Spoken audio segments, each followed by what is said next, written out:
नमस्कार दोस्तों, स्वागत है आपका आपके YouTube channel quality study portal पर। स्टूडेंट्स, जब भी हम किसी एग्ज़ाम की तैयारी कर रहे होते हैं यानी कि हम सिलेक्शन प्रोसेस में होते हैं, उस टाइम हम सबके माइंड में कुछ ऐसे डाउट होते हैं जैसे कि क्या कोई ऐसा टाइम टेबल है जिससे हम अपनी आउटपुट को मैक्सिमाइज़ कर सकें, या इस पर्टिकुलर एग्ज़ाम के लिए हमें कौन सी बुक्स फॉलो करनी चाहिए, या फिर क्या कुछ ऐसी हिडन ट्रिक्स हैं जिससे हम एग्ज़ाम क्रैक कर सकें, या फिर जो हमारे फ्रेंड्स हैं जो एग्ज़ाम की प्रिपरेशन के साथ कोई ना कोई दूसरी जॉब भी कर रहे हैं, उन्हें ऐसे लगता है कि हम एग्ज़ाम को अपना 100% नहीं दे पा रहे तो हमारा सिलेक्शन नहीं होगा। तो इन और भी ऐसे बहुत सारे डाउट होते हैं, तो इन सभी डाउट्स को हम वन बाय वन आज की वीडियो में रिजॉल्व करेंगे। तो चलिए स्टार्ट करते हैं। सबसे इम्पोर्टेंट, सबसे ज़्यादा वेटेज हम बुक्स को देते हैं। तो हरियाणा का जो हमारा CET एग्ज़ाम है उसके लिए हमें कौन सी एक बुक्स फॉलो करनी है वो मैं आपको अभी बताता हूँ। हरियाणा जीके सबसे ज़्यादा वेटेज की होती है हमारी 25 मार्क्स की। तो सबसे पहले हमें करने हैं PYQ। PYQ means previous year questions. HSSC ने हमारे जो भी एग्ज़ाम कंडक्ट करवाए हैं वो ग्रुप C के हैं, ग्रुप D के हैं, उन सब के हमें हरियाणा जीके के क्वेश्चन करने हैं। इनमें से हमारे बहुत सारे क्वेश्चन रिपीट होंगे। किसी भी एग्ज़ाम में हमारे क्वेश्चन रिपीट होते ही हैं, और मैंने देखा है कि हरियाणा के एग्ज़ाम में रिपीटिशन बहुत ज़्यादा होता है। तो एक तरीके से आप उन क्वेश्चंस को बिना कुछ दिमाग लगाए फटाफट से टिक कर पाओगे। उसके बाद हमें क्या करना है, ये दो बुक्स हैं, एक है अरिहंत की नो यूर हरियाणा, दूसरी है लूसेंट की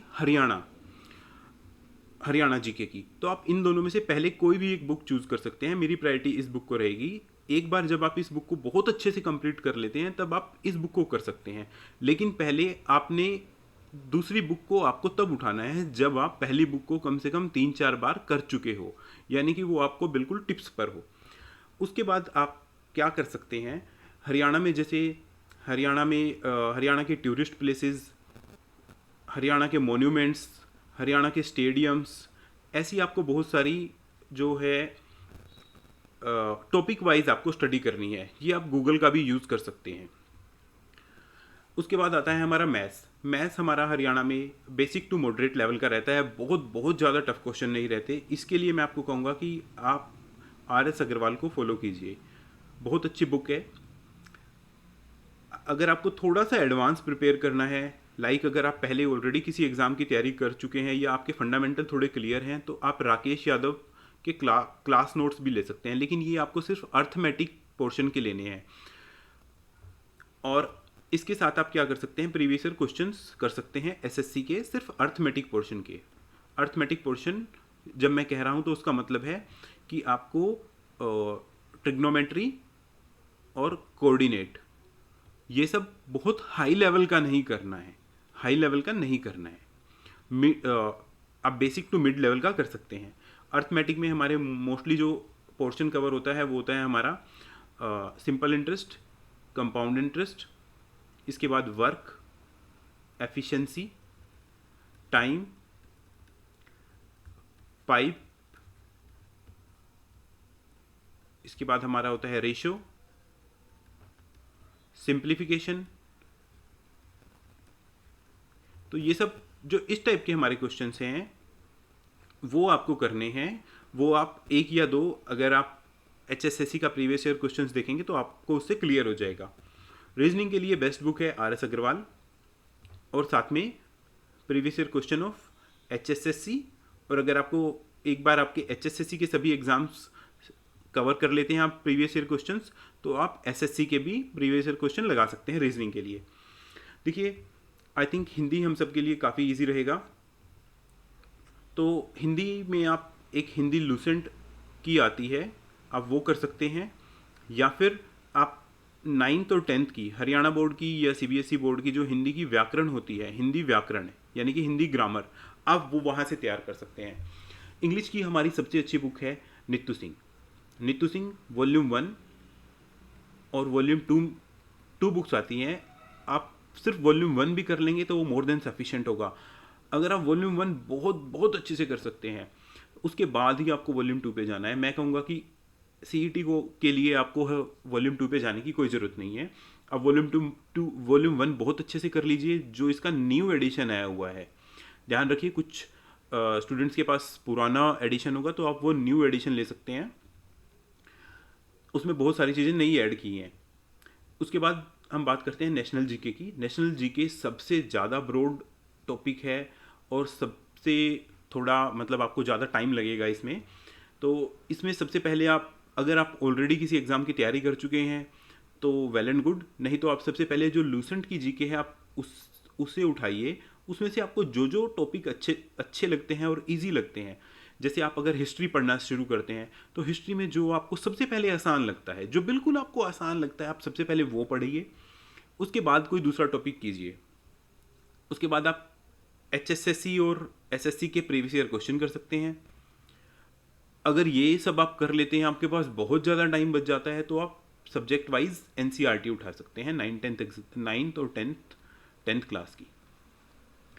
ओके, तो सबसे पहले जो मैं आपको आपको बताता हूँ, आप वेटेज देंगे प्रीवियस ईयर क्वेश्चंस को। उसके बाद आप देंगे बुक्स को। बुक्स से क्या करना है? बुक्स से सिर्फ आपको कॉन्सेप्ट समझ में आना चाहिए, बस बुक्स का इतना ही काम है। बुक्स से आपको कॉन्सेप्ट समझ में आ गया, उसके बाद आपको क्या करना है? सिर्फ प्रैक्टिस प्रैक्टिस प्रैक्टिस। किसी भी एग्ज़ाम को क्रैक करने का सिर्फ एक ही रूल है, प्रैक्टिस प्रैक्टिस प्रैक्टिस।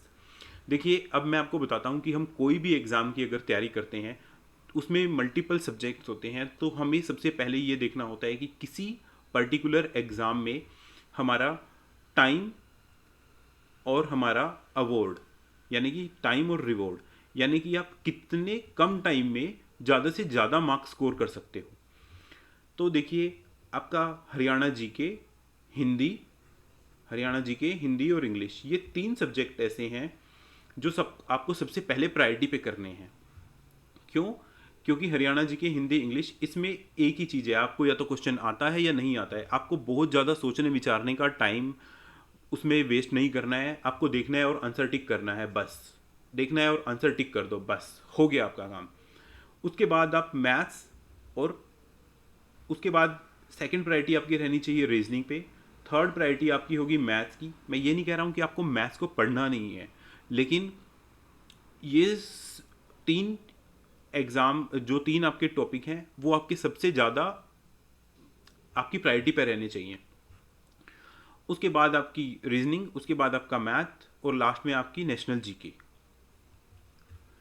तो स्टूडेंट्स, अब मैं आपके साथ और कुछ डाउट्स आपके सोल्व करने वाला हूँ।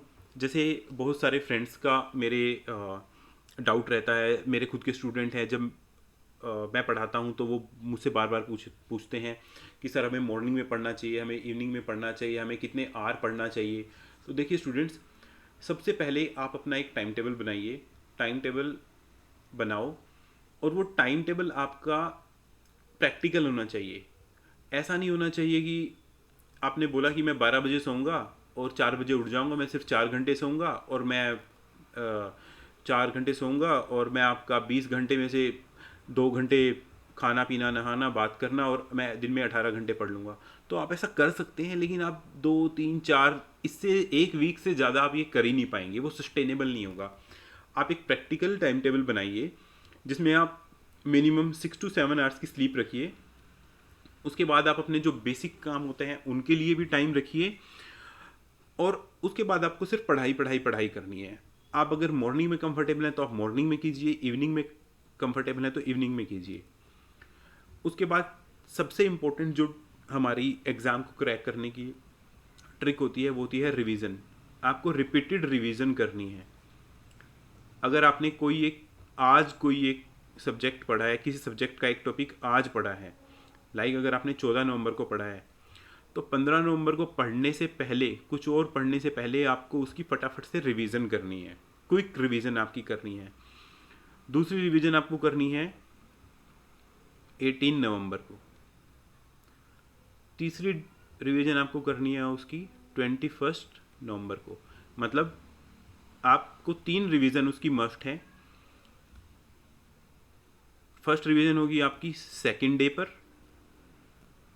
सेकंड रिवीजन होगी आपकी थर्ड डे पर, फोर्थ डे पर, थर्ड डिवीजन होगी आपकी 1 वीक के बाद। यानी कि जब आपका एक हफ्ता हो जाए, जैसे आपने मंडे को पढ़ा है तो आप उसको 7वें दिन पढ़ लो, या मैक्सिमम 8वें दिन पढ़ लो, बस।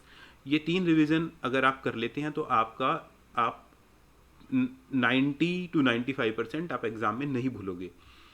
उसके बाद उन फ्रेंड्स के लिए टिप्स जो जॉब के साथ प्रिपरेशन कर रहे हैं।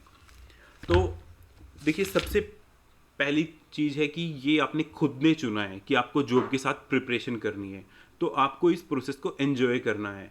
ऐसा नहीं होना चाहिए कि आप बर्डन लेके तैयारी कर रहे हैं, तब ना आप अपनी जॉब पे ध्यान दे पाएंगे ना आप प्रिपरेशन कर पाएंगे, आप सिर्फ फ्रस्ट्रेट होकर रह जाएंगे। सबसे पहले क्या करना है आपको, अपने वीकेंड्स मैनेज करने हैं, यानी कि वो दिन जब आपके ऑफिस से छुट्टी होती है, मैनेज वीकेंड्स। अब सेकंड थिंग है, आपको अपने माइंड से ये डर बिल्कुल निकाल देना है कि ऐसे बहुत सारे स्टूडेंट्स हैं जो फुल टाइम तैयारी कर रहे हैं, मैं उनके साथ कैसे compete करूंगा। नहीं नहीं, ये सिर्फ एक सोचने की बात है।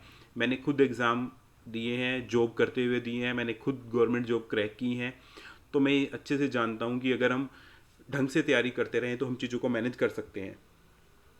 तीसरी चीज़ है कि जब आपका एग्ज़ाम बिल्कुल पास आ जाता है, उस टाइम आप, अगर पॉसिबल है तो आप उस टाइम अपनी लीव अप्लाई कर सकते हैं। 10 डेज़, 12 डेज़, 15 डेज़, जितने मैक्सिमम डेज़ की पॉसिबल है आप उतने दिन की लीव्स ले सकते हैं। ये आपकी तैयारी को एकदम से बूस्ट करेगा। चौथा, अगर आप बस से, ट्रेन से या मेट्रो से ट्रैवल कर रहे हैं तो उस टाइम आप अपने डाउनलोडेड लेक्चर्स या कुछ आप पढ़ाई कर सकते हैं। फिफ्थ, देखिए, आप ऐसा कर सकते हैं कि जहाँ पे भी आप काम कर रहे हैं वहाँ पे अगर आपका लंच ब्रेक है या टी ब्रेक है तो उस टाइम आप 10-10, 15-15 मिनट के गैप लेके अपने आप के कुछ आप PYQ रिवाइज कर लिए, या आप अपने कुछ शॉर्ट नोट्स बनाए हैं वो पढ़ लिए, या जनरल GK के क्वेश्चन आपने पढ़ लिए, जो आप एक या दो पेज में कवर करके आराम से अपने ऑफिस में लेके जा सकते हैं। या आप मोबाइल में पढ़ सकते हैं, मोबाइल में आपने PDF डाउनलोड कर ली है और आप उसको आराम से पढ़ रहे हैं। तो ऐसे आपको इन सब चीज़ों को मैनेज करना है।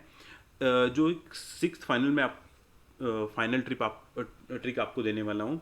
देखिए, आपको ना हमेशा हर जगह अच्छा करने की ज़रूरत नहीं है।